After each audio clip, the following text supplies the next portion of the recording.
Hindi dadalo si dating Pangulong Rodrigo Duterte sa pagbaba ng desisyon ng International Criminal Court Appeals Chamber sa inaapilan niyang interim release. Ayon sa Duterte Defense Team, pumirma ng waiver ang dating Pangulo para hindi humarap sa pagbasa ng desisyon.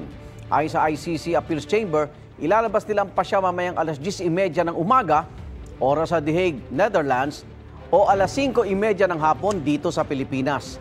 Malalaman dyan kung papaboran ang iginigit at defense team na mahina na si Duterte kaya hindi na nila dapat ikulong habang nililitis sa kanyang kasong crimes against humanity.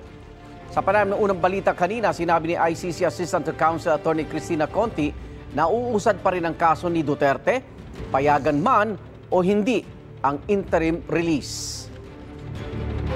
Minimal or halos walang impact itong interim release doon sa main case.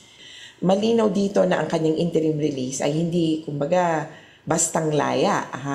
Kailangan kung ano pa rin ang restrictions na medyo halos, katulad ng nandoon sa ICC, ganun din. Kung ni-reject, hindi siya makakalabas. Status quo.